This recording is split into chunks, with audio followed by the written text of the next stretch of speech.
Amid endless questions about what India's response will be, how will the Modi government hit back at Pakistan after the Pahalgam terror attack? There's a clear message sent out by the Prime Minister to our forces, saying they have 100% complete operational freedom after the Pahalgam terror attack. Essentially, the message is this, that our forces can act in whichever manner they deem possible as a response to the Pahalgam terror attack. Now, this happened in a meeting that the Prime Minister chaired. It was a high-level security review meeting which took place at his residence. The Defence Minister, Rajnath Singh, NSA Ajit Doval, the Chief of Defence Staff. You also had the Army Chief, General Upendra Dwivedi, and also the Navy Chief, Air Force Chief, all present for this meeting. So it was a high-level security huddle. Now, sources say during the meeting, Prime Minister Modi granted full operational freedom to the forces to decide their response on the mode, the target, the timing, all of it up to our forces. This is the Prime Minister's message on India's military response to the Pahalgam terror attack. Prime Minister Modi also reaffirmed, reportedly, the nation's resolve to deliver a decisive blow to terror, saying he has complete faith, complete confidence in the Indian military. Let's bring in Gaurav Sawant, who's joining us live from our newsroom with more really on the message that the Prime Minister has put forth. Gaurav, good evening. What do you make of the Prime Minister's message, Gaurav, when he says that forces have complete freedom, and he has full faith in them in responding to Pakistan? Akshita, the timing of India's response is the most crucial aspect now. Prime Minister Narendra Modi's body language, the body language of the Raksha Mantri, the National Security Advisor, the three chiefs and the CDS. Very clear indication that India intends to respond. And when you see some of the responses, whether it's holding the Indus Waters Treaty in abeyance, it's already having an impact in Pakistan. Their Foreign Minister and Deputy Prime Minister Ishaq Dar has said this is an act of war if the water is actually held. Now remember, Pakistan is predominantly an agrarian society, and if in the sowing season in May and mid-May, early June, they don't have water, adequate water, they'll be in trouble. That's point one. Point two, in monsoon, if they have surplus water or excess water, then there is added trouble, especially when India is not going to share information should Pakistan, not act against India-centric terror, which it hasn't so far. So that's only the beginning of action to be taken. Look at the kind of military exercises that Pakistan Air Force is carrying out from the northern areas down to Karachi through Khyber Pakhtunkhwa, Punjab province, and of course in Sindh. It just goes on to show Pakistan is very apprehensive that there will be an aerial response, and whether that happens at the LC all along the international border, it's moving its forces closer to the border in terms of its radars and air defense system. So perhaps this is the government assessing how Pakistan is responding to whatever India has said and what India intends to do. At the line of control, again, the LC is hotting up. There are frequent exchanges that are taking place on either side of Pir Panjal. So in the days and weeks ahead, we will see the intensity of India's response. You know, Gaurav, also on the fact that we're seeing all of these meetings happening. Today, you had the Prime Minister in the security huddle. There was also a meeting with the RSS Chief, Mohan Bhagwat. And tomorrow, 4 meetings that the Prime Minister will chair. How do you read into that? Do you think that, this is perhaps meetings before something big is planned, before something big is coming?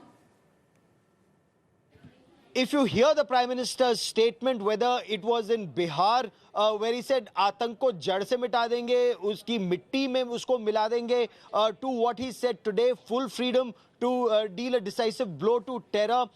The indication is, India is not talking about Lashkar-e-Taiba, India is not talking about Jaish-e-Mohammed, India is not talking about Hizbul Mujahideen. It is the state sponsor of radical Islamist terror, and that is Pakistan Army. All indications, the target remains Pakistan's military. So whether it's certain garrisons that are taken down, whether it's certain installations in Pakistan that assist its war fighting capabilities or its ability to wage war against India, whether that is taken down, whether it's a single force operation or a multiple force operation. And India is also keeping in mind, look, there will be a response from Pakistan. We've seen that in swift retort.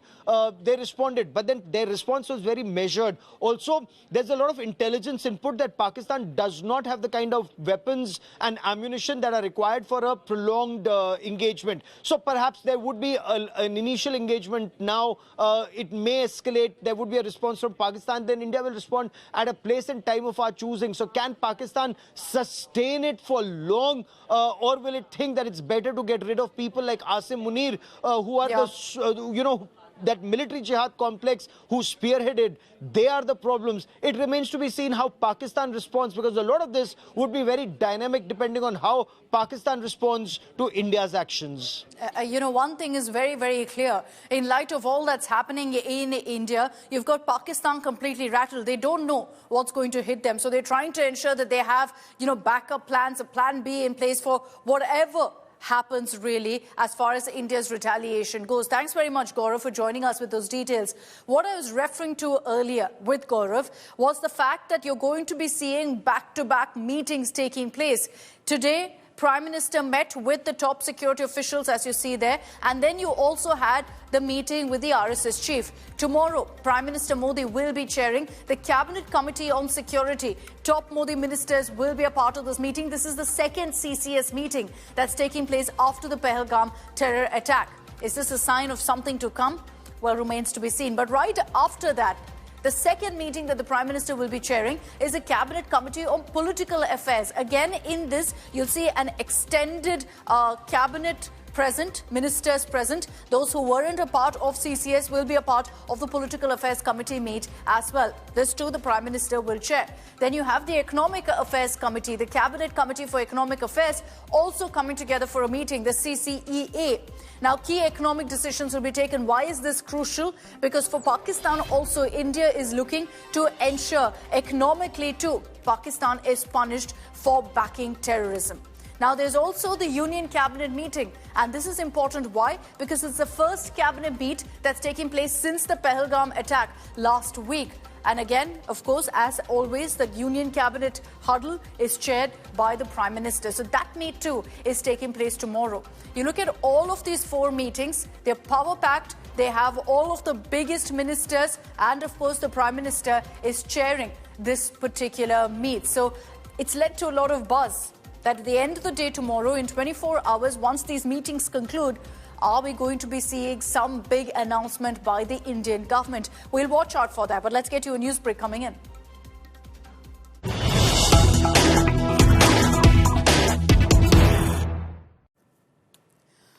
Now, the Congress's controversial Gayab post on social media, the one of Prime Minister Modi, which they had shared, and a headless image which led to the BJP lashing out to the Congress, it's been deleted. The Congress has deleted it, and sources tell us that the High Command is extremely miffed over that particular post. Many deemed it unsavory. You had Congress leaders actually coming out and defending it, but now after the High Command's intervention, that post has been removed. Currently, the social media head for the Congress is Supriya Srinath, and she's been asked to delete that post. She was also reportedly pulled up for putting up this kind of a post. The top leadership reportedly is upset because they believe that these kind of posts on social media is out of party line, and so they've put, in fact, their foot down on this issue, believing that these kind of posts are in bad light, throw the party in bad light, and is unsavory. So the leadership has made it very clear that they are unhappy with these kind of posts being put out. It's now been removed 24 hours after being posted on the official Congress handle. It's now been deleted after all of the outrage over that particular post. And interestingly, you had Congress leaders even defending this particular post on social media. Now, the top leadership, the High Command, has stepped in, saying we will speak in one voice on this issue. From having to cut off some of their leaders for the kind of comments they've made, distancing themselves from those remarks, to now social media posts as well. The Congress High Command is left firefighting one comment after another, one controversy after another.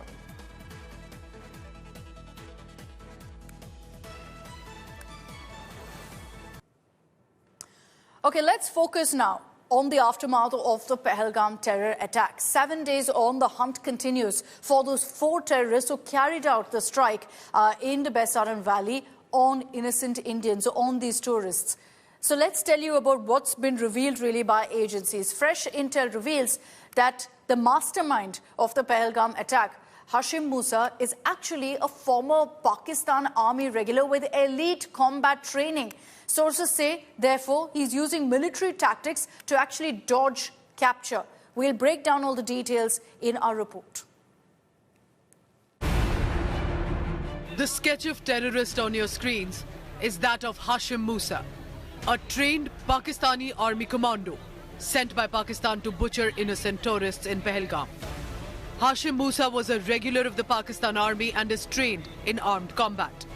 Agencies believe that he and at least 3 other terrorists shot innocent tourists in the head from point-blank range using M4 carbine assault rifles. Investigators believe that Musa, with an expertise in unconventional warfare, survival tactics and mountain combat, has so far been evading one of the biggest manhunts launched by the armed forces in the jungles around Pahalgam. The hiding terrorists have so far stayed away from villages, even for food and water.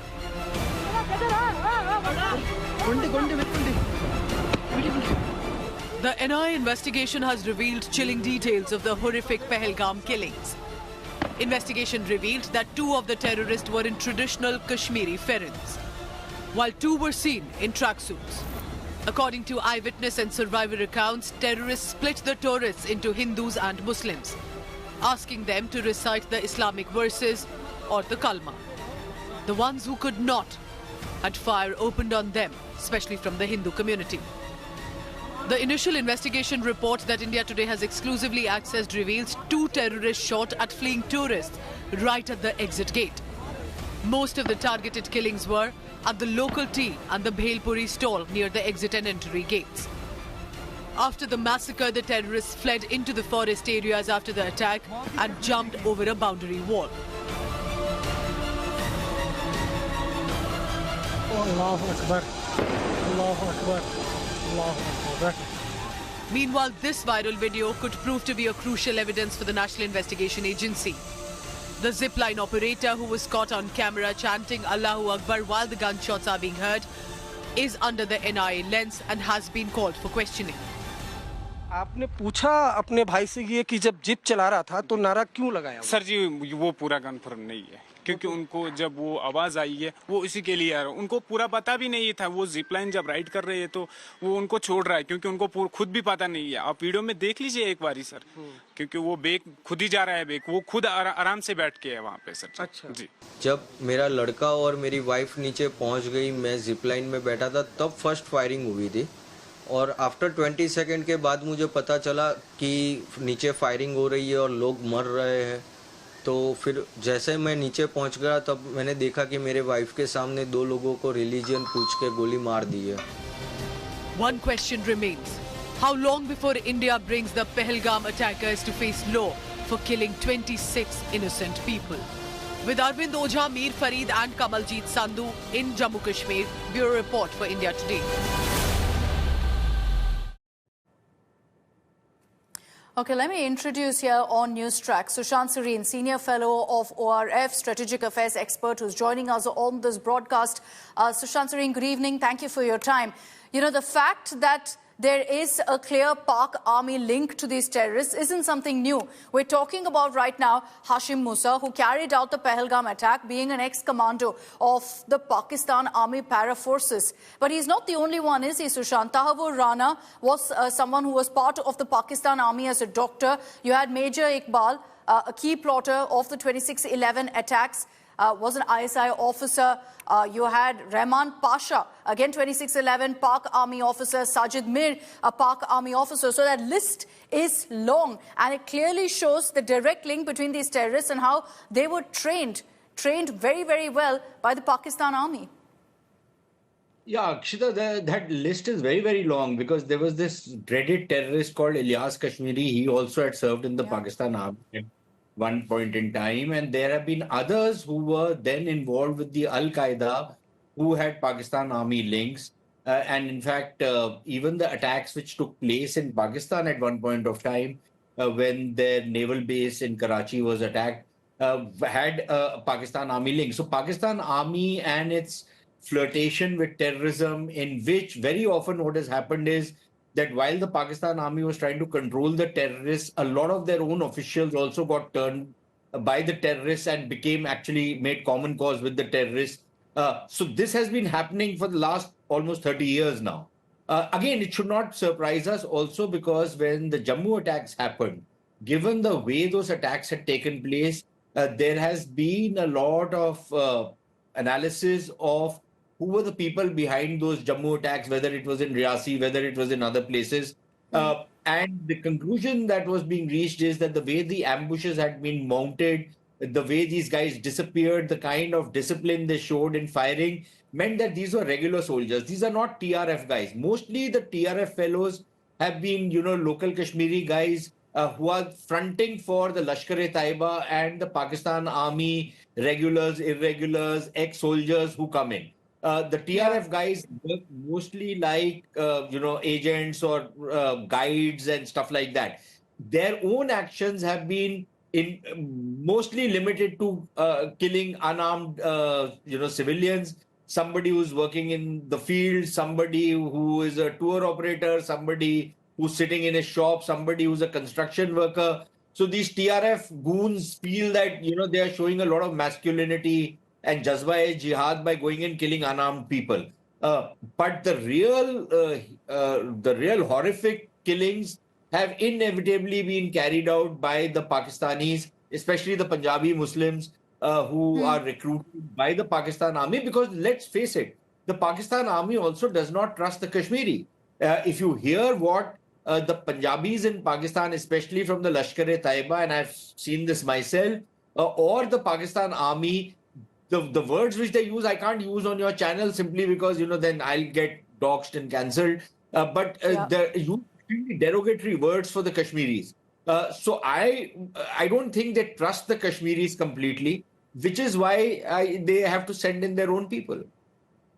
Look at what the Pakistan Army chief said on April 16th, days after which you had the Pahalgam terror attack. So right now there's all of this buzz, Sushant, that in light of Pakistan being extremely scared that there'll be retaliation from India, that there's a possibility they'll get rid of Asim Munir as the Pak Army chief to kind of, make India, assuage India's concerns.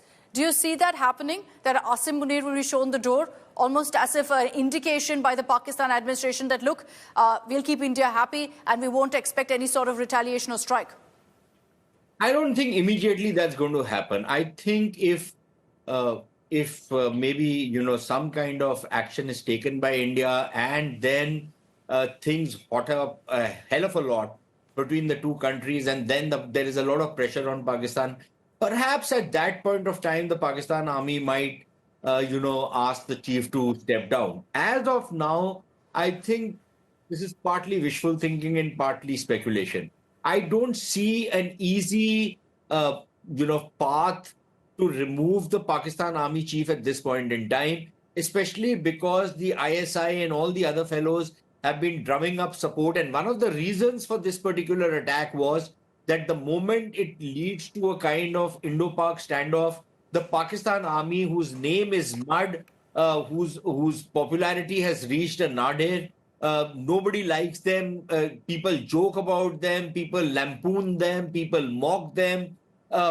Their stock has suddenly risen in Pakistan. And this was one of the objectives for this attack, that, the Pakistan Army wanted to raise its profile, rally the country behind it. Because whether it was Sindh, where they were being abused for their plans to green the deserts and make Sindh into a desert, in which Bilawal Bhutto and his father were totally backing the Pakistan Army until they realized that their own political ground will go. In Balochistan, the army's name is mud. In Khyber Pakhtunkhwa, the Pashtuns say that, the entire terrorism in that province is because of the Pakistan army. So that is the reputation the Pakistan army has.